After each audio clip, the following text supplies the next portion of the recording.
ಕಾರ್ಯಕ್ರಮದ I think ವೀಕ್ಷಣೆ ಕುಸಿದಿದೆ ಅಂತ ನನಗನ್ಸುತ್ತೆ. ನನ್ಗೆ ಯಾರು ಮಾತಾಡಿದ್ ನೋಡಿಲ್ಲ ಸರ್. ನಾನು ಸುತ್ತಮುತ್ತ ಎಲ್ಲೋದ್ರು ಹೋದ್ರೆ ನಾನು ಇದ್ದ ಸೀಸನ್ ಅಲ್ಲಿ ನಾನೆಲ್ಲ ಹೊರಗಡೆ ಡಿಸ್ಕಷನ್ ಮಾಡೋದು. ನನ್ಗೆ ಈ ಸತಿ ಆ ಬಿಗ್ ಬಾಸ್ ನ ಡಿಸ್ಕಷನ್ ನೋಡಿದ್ದೆ ಇಲ್ಲ. ಆಮೇಲೆ ಎಲ್ಲದಕ್ಕಿಂತ ಹೆಚ್ಚಾಗಿ ನಾನು ಈ ಮಾತನ್ನ ಹೇಳ್ಬೇಕಾಗ ಗೊತ್ತಿಲ್ಲ, ಸುದೀಪ್ ಅವರ ನಿರೂಪಣೆ ಕೂಡ ನಮ್ಮ ಎಕ್ಸ್ಪೆಕ್ಟೇಷನ್ಗಿಂತ ತರ ಇಲ್ಲ ಸರ್.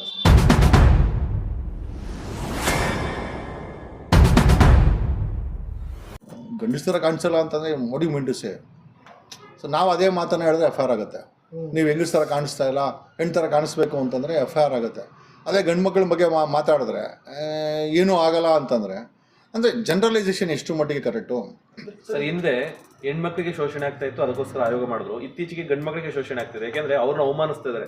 ಬಿಗ್ ಬಾಸ್ ಮನೆಯಲ್ಲಿ ಜಾನ್ವಿ ಅವರು ಇಲ್ಲಿರೋರು ನನಗೆ ಯಾರು ಗಂಡಸ ತರ ಕಾಣಿಸ್ತಾನೆ ಇಲ್ಲ ಅಂತ ಅಪಹಾಸ್ಯ ಮಾಡಿದ್ರು. ಅದು ಎಲ್ಲೋ ಒಂದ್ ಕಡೆ ಎಲ್ಲಾ ಗಂಡಸಿಗೂ ಬೈದಂಗೆ ಅಂತ ಅನ್ಸುತ್ತೆ. ಎಷ್ಟೋ ಜನ ಪಬ್ಲಿಕ್ ಅಲ್ಲೆಲ್ಲ ರಿಯಾಕ್ಟ್ ಮಾಡ್ತಾ ಇದಾರೆ. ಸೊ ಅದನ್ನ ಸಿಲ್ಲಿ ಆಗಿ ತಗೊಂಡ್ರು, ಸೀರಿಯಸ್ ಆಗಿ ತಗೋಬೇಕಾಯ್ತು ಆಕ್ಚುಲಿ ಅಂತ ಹೇಳ್ತಾ ಇದಾರೆ. ಸುದೀಪ್ ಅವ್ರು ಸಿಲ್ಲಿ ಆಗಿ ತಗೊಂಡ್ರು ಅದನ್ನ, ಎಲ್ಲೋ ಒಂದ್ ಕಡೆ ಗಂಡಸಿಗೆ ಅವಮಾನ ಅಂತ.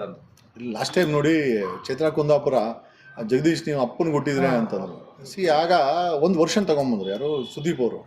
ನೋಡಿ ಚೈತ್ರ ನೀವು ಅಪ್ಪನ ಕೊಟ್ಟಿದ್ರೆ ಅಂತಂದ್ರಲ್ಲ, ಅದು ಜಗದೀಶ್ ಅವ್ರಿಗೆ ಮಾಡಿದ ಅವಮಾನ ಅಲ್ಲ, ಅವ್ರ ತಾಯಿಗೆ ಮಾಡಿದಂಥ ಅವಮಾನ.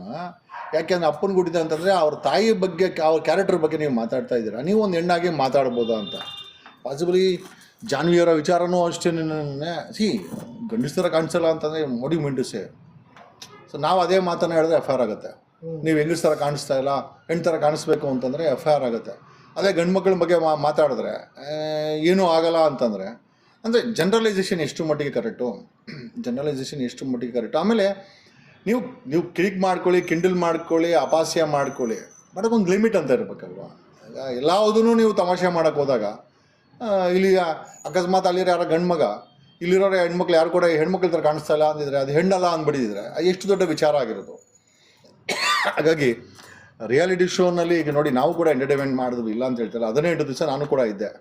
ನಾನು I gave only importance to ಎಂಟರ್ಟೈನ್ಮೆಂಟೇ ಹೊರತು ಬೇರೆ ಗಲೀಜುಗಳಿಗೆ ನಾನು ಇಂಪಾರ್ಟೆನ್ಸ್ ಕೊಟ್ಟಿಲ್ಲ. ಹಾಗಾಗಿನೇ ಜನ ನಮಗೆ ಮನ್ನಣೆ ಕೊಟ್ಟರು, ಒಂದು ಸ್ಟೇಜನ್ನು ಕೊಟ್ಟರು, ಒಂದು ನಮ್ಮ ಮನ್ನಣೆಯನ್ನು ಕೊಟ್ಟಿದ್ದಾರೆ. ಐ ಥಿಂಕ್ ಅವರು ಕೂಡ ಮಾಡಬೇಕಾಗಿತ್ತು, ಮಾಡಿಲ್ಲ ಅಷ್ಟೇ ಸರ್. ಈಗ ಸರ್ ಪ್ರಕರಣ ಎಲ್ಲ ದಾಖಲಾಗಿದೆಯಲ್ಲ, ಇದೆಲ್ಲ ಪ್ರಚಾರದ ಗಿಮಿಕ ಯಾವ ರೀತಿ ಸರ್ ಆಗುತ್ತೆ? ಅದೇ ಥರ ಅನಿಸುತ್ತೆ ಸರ್. ನನಗೆ ಎಲ್ಲರೂ ಹೇಳೋದೇನು ಅಂತಂದರೆ, ಈ ಸತಿ ಬಿಗ್ ಬಾಸು ಎಕ್ಸ್ಪೆಕ್ಟೇಷನ್ಗಿಂತ ಚೆನ್ನಾಗಿಲ್ಲ ಅಂತಾರೆ. ಸೊ ಪ್ರಚಾರದ ಗಿಮಿಕ್ ಏನಾದ್ರು ಇರ್ಬೋದಾ? ಸಾಧ್ಯತೆ ಇದೆ ಸರ್, ಸಾಧ್ಯತೆ ಇದೆ. ಹೊರಗಡೆ ಕಂಪ್ಲೇಂಟ್ ಮಾಡೋರು ಕೂಡ ಪ್ರಚಾರಕ್ಕೋಸ್ಕರ, ಈಗ ನೀವು ಹೇಳಿದ್ರಿ ಎಷ್ಟೋ ರೇಪ್ಗಳಾಗಿದೆ, ಅದ್ರ ಬಗ್ಗೆ ಕ್ರಮ ಕೈಗೊಳ್ಳಿಲ್ಲ, ಇದೊಂದು ರಿಯಾಲಿಟಿ ಶೋ ಆದ ತಕ್ಷಣ ಒಂದು ಸ್ವಲ್ಪ ಪ್ರಚಾರ ಸಿಗುತ್ತೆ ಅನ್ನೋಕ್ಕೋಸ್ಕರ ಕಂಪ್ಲೇಂಟ್ ಕೊಟ್ಟಿರ್ಬೋದು. ಇಲ್ಲ, ಡೆಫಿನೆಟ್ಲಿ ಇಲ್ಲ ಸರ್. ಈಗ ಮೊನ್ನೆ ಮಾಧ್ಯಮದಲ್ಲಿ ಬಂತು, ಕರ್ನಾಟಕದಲ್ಲಿ 700 ಹೆಣ್ಣುಮಕ್ಕಳ ಮೇಲೆ ಅತ್ಯಾಚಾರ ಎಫ್ ಐ ಆರ್ ಆಗಿದೆ ಅಂತ. ಹೆಣ್ಮಕ್ಳ ಮೇಲೆ ಅತ್ಯಾಚಾರ ಆಗಿರೋ ಪ್ರಕರಣಗಳು ರಿಜಿಸ್ಟರ್ ಆಗಿದೆ ಅಂತ. ಈಗ 700 ಹೆಣ್ಣುಮಕ್ಕಳು ಕೂಡ ಮಹಿಳಾ ಆಯೋಗಕ್ಕೆ ಸಂಬಂಧಪಟ್ಟವ್ರು ಅಂತಾರಲ್ವಾ. ಬೆಂಗಳೂರಲ್ಲಿ 180ಕ್ಕೂ ಹೆಚ್ಚು ರೇಪ್ ಆಗಿದೆ. ಆಯೋಗ ಇರೋದೇ ಬೆಂಗಳೂರಲ್ಲಿ, ಆಯೋಗಕ್ಕೆ ಸಂಬಂಧ ಇಲ್ವಾ? ಈಗ ರೇಪ್ ಆಗಿರೋ ವಿಚಾರಗಳಿಗೆ ನೀವು ಸಂಬಂಧಪಟ್ಟಂಥ DGPಗೆ ಸಂಬಂಧಪಟ್ಟಂಥ SP ಗಳಿಗೆ, ಕಮಿಷನರ್ಗಳಿಗೆ ಆಯೋಗ ರೆಗ್ಯುಲರಾಗಿ ಕರೆಸ್ಪಾಂಡೆನ್ಸ್ ಮಾಡಬೇಕು to reduce the rape rates. ಏನೇನು ಕ್ರಮ ತಗೊಳ್ಳಿದ್ದಾರೆ ಅಂತ ಎಷ್ಟು ಲೆಟ್ರ್ ಬರೆದಿದ್ದಾರೆ ಆಯೋಗ? ಬರೆದಿದ್ದಾರಾ? ಪರ್ಫಾರ್ಮೆನ್ಸ್ ರಿಪೋರ್ಟು, ರಿಡಕ್ಷನ್ ಆಫ್ ರೇಪ್ಗೆ ಏನೇನು ಕ್ರಮಗಳನ್ನು DGP ಮತ್ತು ಸಂಬಂಧಪಟ್ಟಂಥ SP ತಗೊಂಡಿದ್ದಾರೆ, ಅದರ ಬ್ರೀಫನ್ನು ತಗೊಂಡಿಲ್ಲ. ಸೊ ಎಲ್ಲೋ ಒಂದು ಕಡೆ ಅದೇನು ಹೇಳ್ತಾರಲ್ಲ, ಯಾವುದೋ ಒಂದು ಸಣ್ಣ ಬಟ್ಟೆಗೋ ಅಥವಾ ಬಟ್ಟೆ ವಿಚಾರಕ್ಕೋಸ್ಕರನೋ ಮಹಿಳಾ ಆಯೋಗ ಐ ಥಿಂಕ್ ಉಪಯೋಗಕ್ಕೆ ಬರುತ್ತೆ ಅಂತಂದರೆ, ಮೋಸ್ಟ್ಲಿ ಬಿಗ್ ಬಾಸ್ ಅವ್ರಿಗೂ ಕೂಡ ಪ್ರಚಾರದ ಅವಶ್ಯಕತೆ ಇದೆ. ಆಯೋಗನೂ ಅದೇ ಥರ ನಡೀತಾ ಇದೆ ಅಂತ ನಮಗೆ ಒಂದು ಡೌಟ್ ಇದೆ ಸರ್. ವೈಲ್ಡ್ ಕಾರ್ಡ್ ಎಂಟ್ರಿಲಿ ನಿಮಗೆ ಕರೆ ಬಂದರೆ 12ಗೆ ಏನಾದ್ರು ಹೋಗ್ತೀರಾ ಬಿಗ್ ಬಾಸ್ಗೆ? ಇಲ್ಲ ಸರ್, ಅವಶ್ಯಕತೆ ಇಲ್ಲ ಸರ್. ಅಲ್ಲಿ ಏನು ಸರ್ ಸಪ್ಪೆ ಕಳೆ ಬೇಜಾರು ಮಾಡಿಟ್ಟಿದ್ದಾರೆ. ನೋಡಿ, ನಮ್ಮ ಕಾರ್ಯಕ್ರಮ ನಾನಿದ್ದಂಥ ಬಿಗ್ ಬಾಸ್ ಸೀಸನ್ 11 3ನೇ ದಿವಸನೇ ಬಿಗ್ ಬಾಸ್ ಕೊನೆಯ ದಿನಗಳಲ್ಲಿ ಎಷ್ಟು ಹೈಪ್ ಆಗುತ್ತೆ ಕಾರ್ಯಕ್ರಮ 3ನೇ ದಿವಸಲ್ಲೇ ಆಗಿತ್ತು. ಇದನ್ನು ಜನನೂ ಹೇಳಿದ್ದಾರೆ, ಬಿಗ್ ಬಾಸ್ ಅವರು ಹೇಳಿದ್ದಾರೆ ನನಗೆ. 3ನೇ ದಿವಸ ನಾವಿದ್ದಂಥ 3ನೇ ದಿವಸದಲ್ಲೇ ಕೊನೆಯ ದಿನಗಳಲ್ಲಿ ಏನು ಹೈಪ್ ಆಗಬೇಕಾಯಿತು ಕಾರ್ಯಕ್ರಮ ಸರ್. ಕಂಪ್ಲೀಟ್ಲಿ ಎಂಟರ್ಟೈನ್ಮೆಂಟ್ ಪ್ರೋಗ್ರಾಮ್ ಇದು. ಜನರಿಗೆ ನಗ್ಸೋಕ್ಕೋಸ್ಕರ, ಎಂಟರ್ಟೈನ್ಮೆಂಟ್ ಮಾಡೋಕ್ಕೋಸ್ಕರ, ನಮ್ಮ ಪ್ಲ್ಯಾಟ್ಫಾರ್ಮನ್ನು ಭದ್ರ ಮಾಡ್ಕೊಳೋಕ್ಕೋಸ್ಕರ, ನಮ್ಮ ಯೋಗ್ಯತೆನ ಬೆಳ್ಕೊಳ್ಸ್ಕೊಳೋಕ್ಕೋಸ್ಕರ ಅಲ್ಲಿ ನಾವು ಎಷ್ಟು ಸ್ಪಷ್ಟವಾಗಿರ್ತೀವೋ ಅಷ್ಟೇ ಮಟ್ಟಕ್ಕೆ ಬೆಳ್ಕೊಂತೀವಿ ನಾವು.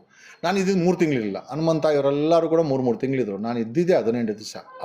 ಇವತ್ತು ಸೀಸನ್ 12 ಅಂತಂದರೆ ಯಾರು ಅಂತಂದರೆ ಜಗದೀಶ್ ಅಂತ ಅಟ್ಲೀಸ್ಟ್ 10 ಜನ ಕೇಳಿದ್ರೆ ಒಂದು 8 ಜನ ಆದರೂ ಹೇಳೇ ಹೇಳ್ತಾರೆ. ಓಕೆ, ಸೊ ನಾವೊಂದು ಲ್ಯಾಂಡ್ ಮಾರ್ಕನ್ನು ಕ್ರಿಯೇಟ್ ಮಾಡಬೇಕೆ ಹೊರತು ಐ ಥಿಂಕ್ ಅಲ್ಲಿ ಕೊಟ್ಟಿರೋ ಪ್ಲ್ಯಾಟ್ಫಾರ್ಮನ್ನು ನೋಡಿ ಅಲ್ಲಿ ಹೋಗಿರೋ ಕಂಟೆಸ್ಟೆಂಟು ಬಿಗ್ ಬಾಸ್ನ ನಮ್ಮ ಥರ ನಮ್ಮ ಸೀಸನ್ ಥರ ಹೈಪ್ ಮಾಡೋ ಮಟ್ಟಕ್ಕೆ ಮಾಡಬೇಕಾಗೆ ಹೊರತು ಈಗ ಅವ್ರನ್ನ ಕರ್ಕೊಂಡೋಗಿ ಬಿಗ್ ಬಾಸ್ ಅವ್ರು ಗಿಮಿಕಲ್ ಮಾಡೋ ಮಟ್ಟಕ್ಕೆ ಬಂದವ್ರೆ ಅಂತಂದರೆ ಕಾರ್ಯಕ್ರಮದ ಐ ಥಿಂಕ್ ವೀಕ್ಷಣೆ ಕುಸಿದಿದೆ ಅಂತ ನನಗನ್ಸುತ್ತೆ.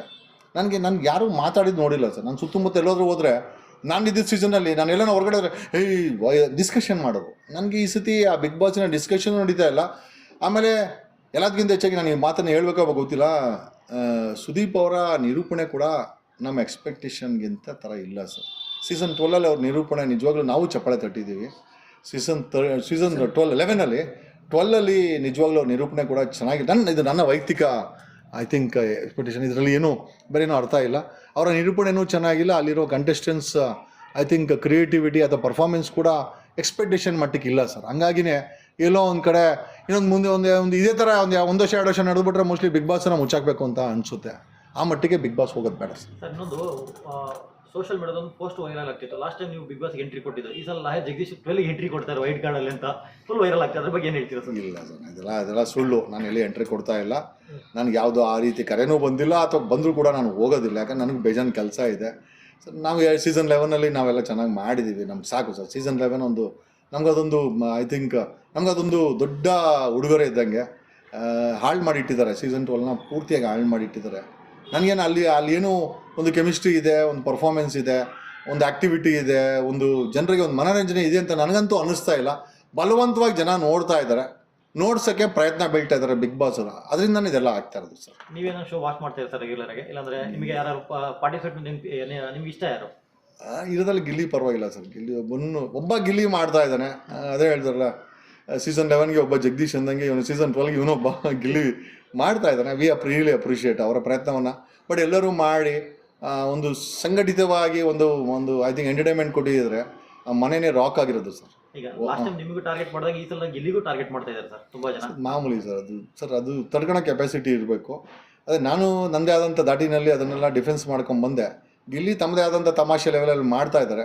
ಬಟ್ ಅವ್ರನ್ನ ಟಾರ್ಗೆಟ್ ಮಾಡ್ತಾ ಇರೋದು ಏನೂ ಅನಿಸ್ತಾ ಇಲ್ಲ. ಬಟ್ ಅವರೇನೋ ಸಣ್ಣ ಪುಟ್ಟ ತಪ್ಪು ಮಾಡ್ತಾರೆ, ಅದನ್ನು ಎಕ್ಸ್ಪೋಸ್ ಮಾಡ್ಕೊಂಡು ಐ ಥಿಂಕ್ ಹೆಣ್ಮಕ್ಳು ಟಾರ್ಗೆಟ್ ಮಾಡ್ತಾ ಇರೋದು ನಿಜವಾಗ್ಲೂ ಒಂಥರ ಬೇಜಾರು ಅನಿಸುತ್ತೆ.